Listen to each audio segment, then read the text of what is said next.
자, 78번. 을은 갑에 대한 1억 원의 차용금 채무를, 자, 차용금 채무 담보예요. 금액이 1억 원이에요. 자신의 X건물 시가 2억 원. 가나요? 갑 명의로 소유권 이전 등기를 마쳤다. 채무를 담보할 목적으로 갑 명의로 소유권 이전된 양도담보예요. 그렇죠. 양도담보인데 이 양도담보에서 담보된 채권가 뭐다? 차용금 채무예요. 그러면 가등기담보법이 적용된다는 겁니다. 차용금 채무가 아닌 뭐 매매대금이나 그런 경우에는 공사대금의 채무 담보 목적일 경우는 가등기담보법이 적용된다 안 된다? 안 된다. 따라서 여러분이 차용금 채무 요 포인트에 강조를 합니다. 또 하나가 뭐죠? 피담보 채권의 원리금과 그 다음에 부동산 시가를 비교해서 시가가 원리금을 초과하는 경우에만 뭐다? 가등기담보법에 적용된다. 이 지문을 읽으면서 그게 딱 와야 돼요. 그런데 2억 원이죠. 채무는 1억 원이고요. 그러면 가등기담보법이 적용된다. 결국은 가등기담보법이 적용된다. 이렇게 생각을 하셔야 합니다. 그러면 이 가등기담보법이 적용되는 양도담보는 가장 먼저 뭐죠? 청산 절차를 바치기 전에는 청산 절차 뭐죠? 채무자가 변제기가 도래했음에도 불구하고 자기의 채무를 이행하지 않게 되면 이행지체가 빠지는 거고 그 순간 채권자는 실행통지라는 거죠. 실행통지가 뭐예요? 청산금을 평가하고 그 금액을 채무자 등에게 통지하는 거예요. 그런 다음에 그러한 통지를 받은 날로부터 청산기간이 도과될 때까지 기다려야겠죠. 청산기간이 도과되면 그 순간 양도담보의 경우에는 채권자가 청산금을 지급한 후에 청산기가 도관 후 청산금이 있다면 그 청산금을 채무자에게 지급하면 소유권 이전 등기부상의 그 등기를 유효하게 취득하는 겁니다. 그게 가등기담보법이 적용되는 양도담보예요. 그 개념이 머릿속에 딱 있어야 돼요. 따라서 1번 갑은 X건물의 화재예요. 을이 취득한 채무자가 취득한 화재보험금 청구권에 대하여 물상대권을 행사할 수 없다. 자, 가등기담보법이 적용되는 양도담보 아직 담보권을 실행하기 전이에요. 그 상태에서는 이 양도담보권의 성격이 뭐냐? 특수한 담보를 묶어놓은 봅니다. 저당권은 하지만 저당권과 유사한 그걸 특수한이라는 표현을 쓴 겁니다. 따라서 물상대권이 인정된다는 겁니다. 그거를 잘 기억해 주십시오. 그걸 묻는 겁니다. 갑은 을로부터 X 건물을 임차하여 사용하고 있는 병에게, 임차인에게. 자, 갑은 양도 담보권자죠. 이렇게 읽으면 뭔가 헷갈려요. 이것도 항상 양도 담보권자 이렇게 바꾸십니다. 누구로부터? 양도 담보권 설정자로부터 X 건물을 임차하여 사용하고 있는 임차인에게. 포인트는 여기입니다. 소유권에 기하여 반환을 청구할 수 있다? 못한다. 왜냐하면 가등기담보법에 따라서 청산 절차를 거치지 않은 상태에서는 청산 절차를 거치고 남은 청산금이 있으면 그걸 지급하게 되면 갑이 양도담보권자가 이제 대내적으로 대외적으로 유효한 소유권을 취득합니다. 하지만 그 이전에는 대내적뿐만 아니라 대외적으로 누가 소유자다? 여전히 설정자인 을이 소유자입니다. 그걸 묻는 겁니다. 그런데 지금 점유하고 있는 임차인 병은 뭐죠? 제3자겠죠. 대내적 얘기는 양도담보권자가 설정자의 문제인 거고 제3자는 이와 같은 임차인이에요. 소유자가 누구예요? 여전히 양도담보권 설정자이기 때문에 양도담보권자는 소유권을 기한해서 반환 청구할 수 있다 없다? 못한다. 소유권의 반환 청구, 얘는 소유자가 아니기 때문에. 자, 보겠습니다. 대외적인 효력, 임차인과 관계입니다. 설정자가 소유자고 양도담보권자는 특수한 담보 물권자에 불과해요. 즉 저당권자예요. 근데 저당권자는 쉽게 생각해서 214조는 적용되지만 213조는 적용되잖아요. 반환 청구 안 되잖아요. 양도담보권자는 소유권에 기해서 반환을 청구할 수 없다. 그러면 연속해서 하나 더 보겠습니다. 대내적인 효력, 다음 거에서 보겠습니다. 자, 갑은 양도담보권자는 담보권 실행, 요 표현, 담보권 실행으로서 을로부터 임차하여 X 건물을 점유하고 있는 병에게, 임차인에게 인도를 청구할 수 있다. 자, 2번과 3번의 차이점이 뭐죠? 위에는 소유권에 기하여서 묻는 거예요. 근데 소유권에 기해서는 반환 청구는 소유자여야 돼요. 근데 소유자가 아니기 때문에 반환 청구할 수 없습니다. 반면에 지금은요. 담보권 실행이에요. 양도 담보권자는 가등기 담보법에 따라 담보권 실행이 가능합니다. 청산 절차를 거쳐서요. 그 경우에는 청구할 수 있는 겁니다. 담보권 실행에서는 인도를 청구할 수 있다. 이 표현 잘 구분해 주십시오. 차원이 드는 겁니다. 이건 소유자주의에서 하는 거고 이건 담보권 실행에서. 왜냐하면 가등기 담보법에 따라 담보권 실행이 가능하기 때문에 그 담보권 실행에는 결국은 인도 청구가 포함된 겁니다. 자, 4번 동그라 4번 갑은 요거 잘 기억을 해주십시오. 소유권에 기한 거냐 아니 담보권 실행이냐 정말 중요합니다. 이 차이가 있기 때문에. 자, 4번 갑은 양도 담보권자는 담보권 설정자로부터 X 건물을 임차 사용하는 병에게 임료 상당의 부당이득 반환 청구할 수 있다? 없다. 왜냐하면 대내적으로 누가 소유자입니까? 설정자가 소유자예요. 그리고 특수한 담보물기 때문에 저당권 생각하십시오. 사용수익 누가 합니까? 여전히 설정자예요. 저당권은 교환가치만 파악합니다. 따라서 저당권자가 사용수익을 안 해요. 마찬가지로 양도담보권에서도 설정자가 소유고 이 사람이 사용수익을 해요. 이 사용수익을 하기 때문에 목적물에 임대 권한이 있다 없다? 있는 겁니다. 반면에 양도담보권자는 사용수익권이 없기 때문에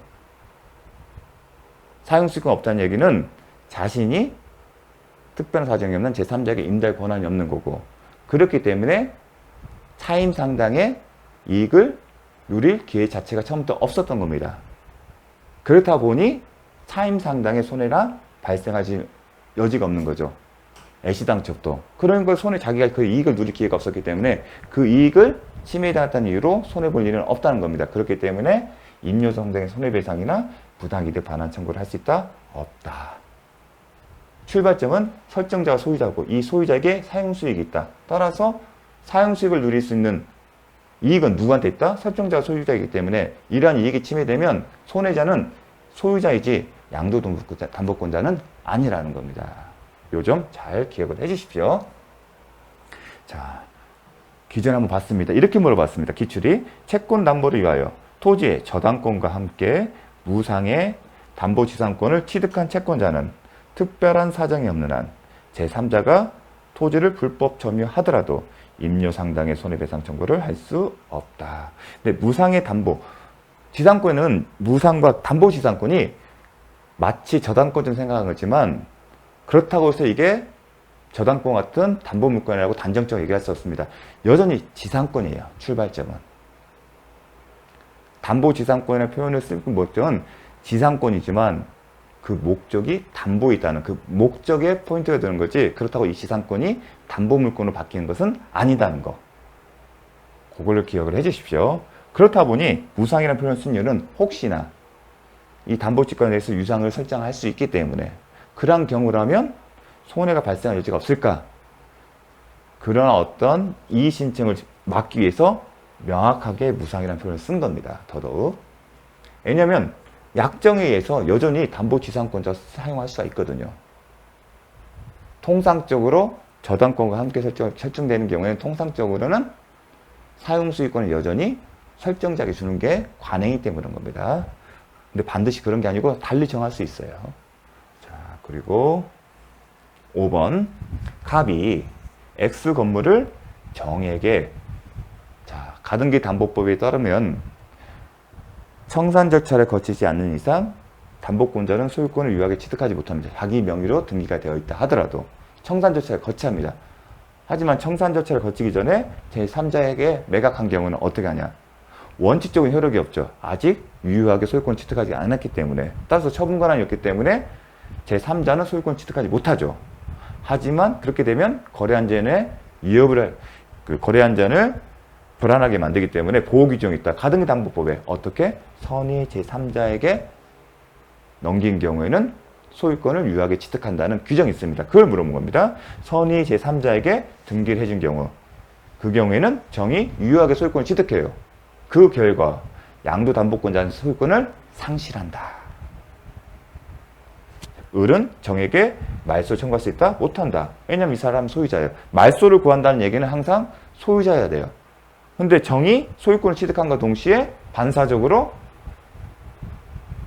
을은 소유권을 상실하는 겁니다. 자, 을, 갑, 정이에요. 근데 소유권 이전 등기가 됐는데 그 원인이 뭐죠? 양도담보예요. 이 사람한테 등기부상 소유자가 되어 있다 하더라도 가등기 담보법에 따른 청산 절차에 가기 전에 이 등기는 소유권 이전 등기 효력이 있다 없다? 없어요. 그 얘기는 이 사람이 소유자예요. 그렇죠? 그런데 2단계에서 갑이 정에게 매각을 했어요. 제3자한테. 그래서 등기를 해줬어요. 원칙적으로는 이 등기가 효력이 있다 없다? 없어요. 왜냐하면 이 사람은 소유자가 아니에요. 소유자가 아니다는 얘기는 처분권한이 없어요. 처분권한이 없는 사람이 제3자에 등기를 해주면 효력이 있다 없다? 효력이 없어요. 따라서 외형상 정의 명의로 등기가 되어 있다 하더라도 정은 소유권을 취득하지 못해요. 그게 원칙이에요. 근데 가등기 담보법에 따르면 선의 3자는 보호가 돼요. 정이 선의이면 이 등기는 효력이 있다. 그 결과 정이 소유자예요. 하나의 부동산의 소유자는 한 명이어야 돼요. 이 사람이 소유자니까 이제 을은 더 이상 소유자가 아니겠죠. 그렇게 하는 거예요. 만약 정이 악이라면요. 악이라면 계속 원칙대로 가는 거예요. 이 사람 등기는 효력이 없어요. 그럼 소유자는 누구다? 역시 을이 되는 거예요. 그러면 소유자 입장에서 방해하는 거죠. 그러니까 214조, 소유자니까 214조에 기해서 소유권 이전 등기 말소를 청구하는 겁니다. 그렇게 기억을 해주시면 됩니다. 79번. 을은 갑소의 X상가 건물. 뒤편에 가면 X상가 건물을 하게 되면 뭐죠? 이제 상가 건물 임대차 보호법이죠. 갑으로부터 임차하고. 그러면 갑이 임대인, 갑소의 임대인. 인도 및 사업자 등록을 마쳤다. 그러면 대항력이겠죠? 인도 및 사업자 등록. 그러면 아직 확정일자가 등편은 안 나와 있습니다. 을의 임대차가 제3자에 대하여 효력이 있는 경우를 모두 고른 것은. 자, 이 출제자의 의도는 뭐죠? 대항 요건은 효력 발생 요건뿐만 아니라 배당 요건 종기 시까지 계속 갖춰는 존속 요건이라는 거. 따라서 중간에 인도나 사업자 등의 요건을 상실하게 되면 그때부터는 대항력을 잃는다. 그걸 묻는 겁니다. 따라서 폐업한 경우에는 대항 요건을 상실한 겁니다. 사업자 등록과 관련해서. 그러면 그 순간 대항력을 잃기 때문에 3자대 효력이 있는 경우 아닙니다. 3자대 효력이 있는 경우는 대항력이 있는 경우입니다. 두 번째, 을이 폐업 신고를 한 후에 다시 같은 상황. 폐업 신고를 하게 되면 대항력을 기존의 대항력은 상실합니다. 폐업을 하면. 그런데 먼저 뭐가 이슈냐면 다시 같은 상호랑 같은 번호로 등록을 한 경우요. 이 경우에 기존에 상실된 대항력이 다시 살아나서 그대로 존속하는 게 아닌 건 아닐까. 물론 이 시점에 자 과거에 폐업을 처음에 이렇게 했겠죠. 처음에 대항력을 취득했어요. 이때 인도미 사업자 등록을 했어요. 그러다가 폐업을 했어요. 폐업을 했으면 이 순간 대항력을 상실해요. 그러다가 이 시점에 기존의 상호와 등록번호로 사업자 등록을 한 경우에요. 그럼 대항력은 다시 발생을 해요. 근데 쟁점은 같은 상호고 등록번호 가기 때문에 기존의 걸 그대로 승계되는 거 아닌가요? 존속하는 게 아닌가 그게 쟁점인데 그렇지 않다. 대법원 판례는 기존 거에 되살아나는 게 아니라 이때부터 이때 기존 거는 말소가 됐고 사라졌고 이때부터 장래를 향하여 취득한 것이 된다. 그 개념이에요. 근데 출제자는 그걸 물어본 거예요. 그대로 기존 것이 존속하는 거 아니냐? 아니다. 그 관점에서 제3자의 효력이 없는 경우다. 그렇게 했는데 지문 자체는 3자의 효력이 있는 경우이기 때문에 이때부터는 생겨요. 생기는 거 마찬가지잖아요. 그러니까 관점이 드는 거예요. 기존 게 존속하는 건지 아니면 이때부터 취득하는 건지. 출제자는 기존 게 소멸하고 존속하지 않는다. 새롭게 취득한다. 그렇기 때문에 기존 게 거기에 존속하지 않는다는 걸 방점을 둔 건데 문장 자체에서는 그렇지 않다는 거죠. 왜냐하면 이 사람도 대항력을 이때부터 다시 취득하기 때문에 효력이 있는 거죠. 그래서 이것도 맞는 지문이 됐습니다. 복수 정답 처리를 했습니다. 인도와 사업자 등록은 임차권의 대항력의 취득 요건일 뿐만 아니라 존속 요건이다. 따라서 폐업을 하면 소멸합니다. 그런데 다시 사업자 등록을 한 경우에 따라서 3자에 대하여 대항력을 취득할 수 있다. 대항력을 취득하죠. 이 경우에는. 그렇기 때문에 맞는 질문이 된 겁니다. 디귿번, 병익, 을로부터 X건물을 적법하게 전차하여 직접 점유하면서 병명의로 사업자 등록을 하고 사업을 운영한 경우, 자, 적법한 전대체 계약의 경우에, 자, 임대차 계약이나 주택 임대차나 상가 건물 임대차에 있어서 간접 점유도 대항력의 취득 요건에 해당됩니다. 그런데 전대체 계약이겠죠. 그런 경우가 직접 적법한 전대체 계약에는 어떤 경우에 임차인도 대항력 요건을 대항력을 취득하거나 아니면 기존에 취득한 대항력 요건이 그대로 존속하냐? 이 경우는 전차인입니다. 전차인이 인도받고 지금 전차인이 직접 점유하고 또 전차인의 사업자 등록을 마치면 그때 임차인의 대항 요건이 발생하거나 아니면 기존의 것이 존속한다는 거. 그러니까 적법한 전대체 계약을 딱 전제를 하게 되면 전차인이 직접 점유를 하고 전차인 명의로 사업적 등록한 순간 임차인인 기존의 대항력이 존속하거나 임차인 과거는 없었다면 그때부터 임차인도 대항력을 취득한다는 겁니다. 주택도 마찬가지입니다. 그거를 왜냐하면 전차인이 직접 점유받는데 임차인 명의로 사업자 등록하는 것은 적절하지 않거든요. 주택도 마찬가지고요. 전차인이 직접 살고 주거로 사용하고 있는데 살고 있지 않은 임차인이 주민등록상 주민등록하는 것은 적법하지 않거든요. 그런 게 이제 내포되어 있는 겁니다. 잘 기억을 해주십시오. 아, 전차인이 직접 점유하고 전차인 명의로 주민등록을 하거나 아니면 상가의 경우에는 사업적 등록을 해야만이 임차인, 주택 임차인이나 상가 임차인에 대해서도 대항력이 발생하거나 요건이 발생하거나 아니면 기존의 것이 그대로 존속된다는 거 잘 기억을 해주십시오. 자, 여기서 대항력과 관련해서 지금 상가를 하는데 중요하기 때문에 한번 정리하겠습니다. 주택의 임대차의 대항력과 그리고 상가 건물 임대차의 대항력과 관련해서 중요한 점을 다시 한번 복습하겠습니다. 주택의 임차인이 제3자에 대해 대항력을 구비한 후 어떤 경우죠? 이사 및 전입신고를 한 이후에 임대주택의 소유권이 양도되어 앞서 살펴봤던 내용입니다.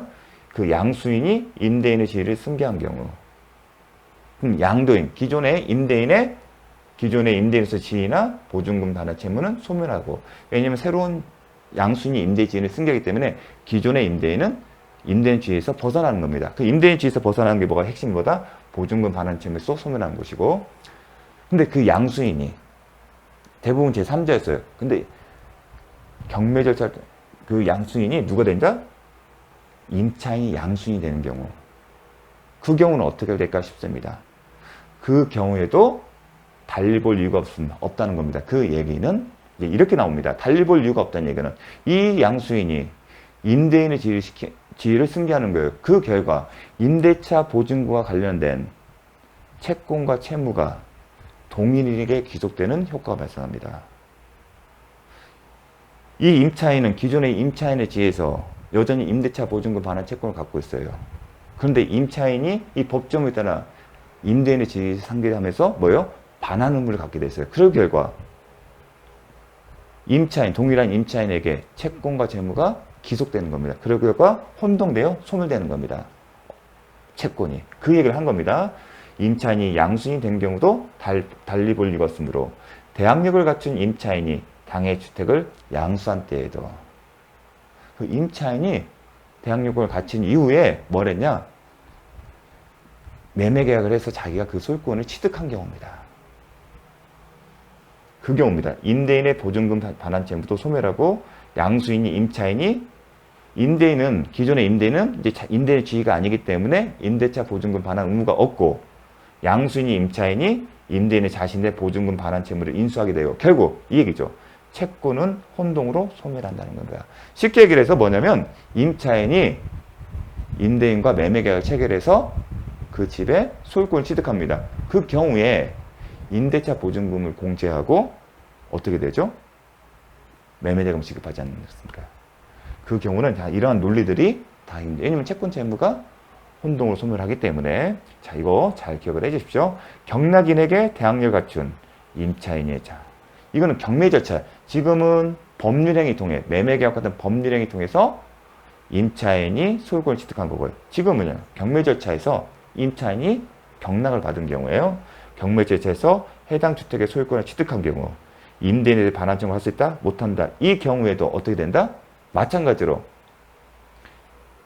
동일한 임차인에게 채권과 채무가 기속되는 혼동으로 소멸함으로 즉 임차인의 대항력을 갖췄다는 얘기는 뭐죠?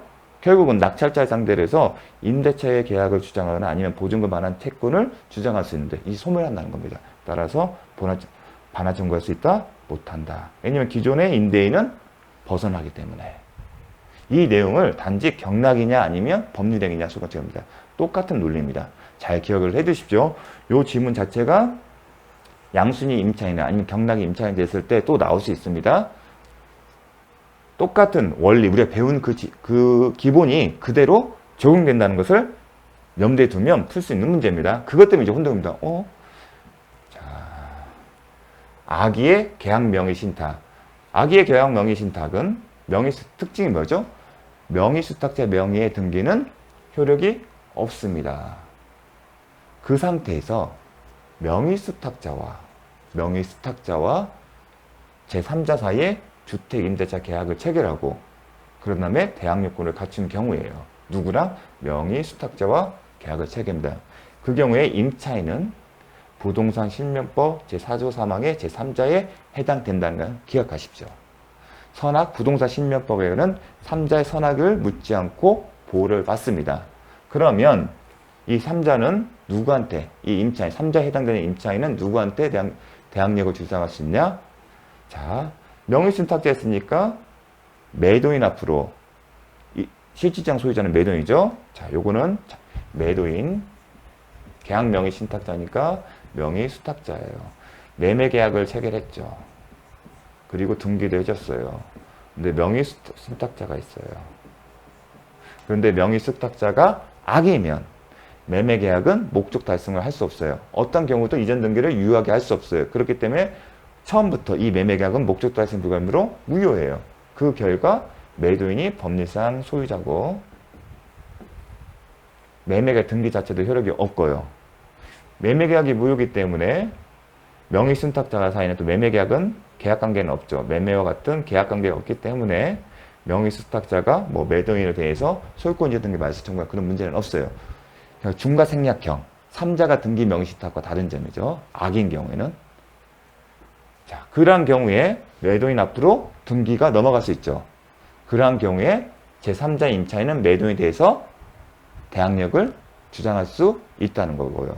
경우에 따라서는 명의 신탁자가 매도인과 매매계약을 체결한 후에 별도로 처음에는 이 사람과 수탁자 매도인 사이 계약 명의 신탁이 약정했는데 이게 무효잖아요. 그래서 그 사실을 알고 나서 명의 수탁자가 정식적으로 매도인과 계약을 체결할 수 있겠죠. 그런 다음에 등기를 넘겨받은 겁니다. 그러한 경우에도 제3자로서 명의 수탁자의 대항력을 주장할 수 있다. 그 얘기를 한 겁니다. 임차인은 매도인 앞으로 등기 명의를 회복한 후 소유권 이전 등기를 마친 명의 신탁자, 이 사람이 별도로 매매계약 체결해서 넘겨받았다는 겁니다. 계약 명의 신탁에서 계약 명의 신탁 매매계약 당사자는 이 사람이잖아요. 이 사람은 계약 당사자가 아니잖아요. 근데 이게 무효인 걸 알고서 나중에 이 둘 사이에 별도로 계약을 체결한 거예요. 그걸 전제로 한 겁니다.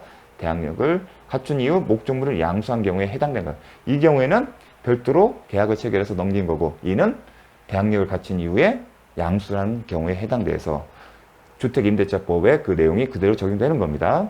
명의신탁자 또한 임대인의 지위를 승계하는 거다. 이 경우에 신탁자는 목적물 양수한 경우에 해당되기 때문에 당연히 그 임대인의 지위를 승계하는 겁니다. 이 논리는 그대로 나가는데 지문 자체, 용어 자체가 낯서니까 헷갈린 겁니다. 잘 기억을 해주십시오. 자, 주택의 공동 임차인 중 1인이라도, 자, 임차인이 대항력권을 갖춰요. 그런데 임차인이 2명이에요. 그러면 임차인 2명이 모두 대항력권을 갖춰야만이 임대차 보증금 전액에 대해서, 그러니까 대항력을 주장은 인정된다는 얘기는 임대차 계약에 여전히 유효하고 기간이 만료되기까지 사용할 수 있다는 것도 있지만 계약이 종료된 이후에 보증금을 반환할 의무도 부담하는 겁니다. 근데 공동이차인 거예요. 그럼 직관적으로 봤을 때 공동이면 반반씩 나누는 거 아닐까. 그런 생각이 직관적으로 발동을 한 겁니다.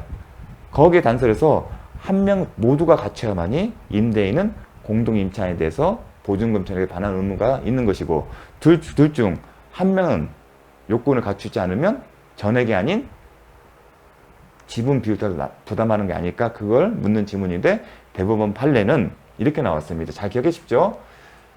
공동임차 중 한 명만 주택임대차법이 정한 대항 요건을 갖추게 되면 그 대항력은 임대차 전체에 미치므로 그 얘기는 뭐냐면 공동임차인 전체가 대항력을 갖추게 되는 것이므로 임차 건물이 양도되는 경우 특별한 사정한 공동임차에 대한 보증금 반환 채무가 임대인의 지위를 승계한 양순에게 이전된다.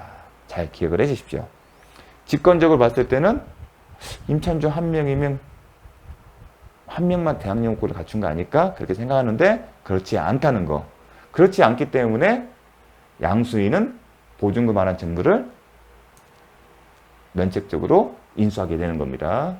이러한 범위는 양도의 채무는 소멸한다. 요 내용 좀 특이합니다. 그리고 21년에 선고가 됐는데 아직까지 출제가 된 바 없습니다. 그래서 올해 출제될 가능성이 높습니다. 이러한 범위는 설사 공동임차인의 임대차 보증금 지분을 별도로 정한게도 마찬가지입니다.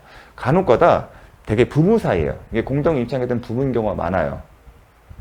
아니면 동업자. 그런데 이 임대차 보증금은 나중에 반환과 관련해서 지분을 정해요. 지분을 정하는 경우는 반환할 때 한 사람한테 다 줄 게 아니라 이렇게 지분별로 각각 나눠주세요. 그 의미가 커요. 그런데 그런 의미가 있지 더 나아가 이 임대차 계약을 둘로 쪼개는 의미는 아닙니다. 따라서 이렇게 되더라도 여전히 마찬가지라는 것. 그게 포인트입니다. 공동임차인으로서 임대차 계약 체결은 기본적으로 임대차 계약에 따른 권리 의무를 함께 하겠다는 것이고 임대차 보증금의 지분을 정했더라도 이는 임대차 계약의 지분에 따라 분리하겠다는 것이라고 볼 수는 없다. 이게 이런 의미는 실무상에서는 나중에 반환할 때 이렇게 나눠달라는 얘기일 뿐이지 별개의 계약 처분은 아닙니다. 그래서 요거 잘 기억을 해 주십시오. 정확하게 이게 파란색 칠한 부분이 가장 핵심적인 내용입니다. 잘 기억을 해 주십시오. 자, 잠시 쉬었다가 보도록 하겠습니다.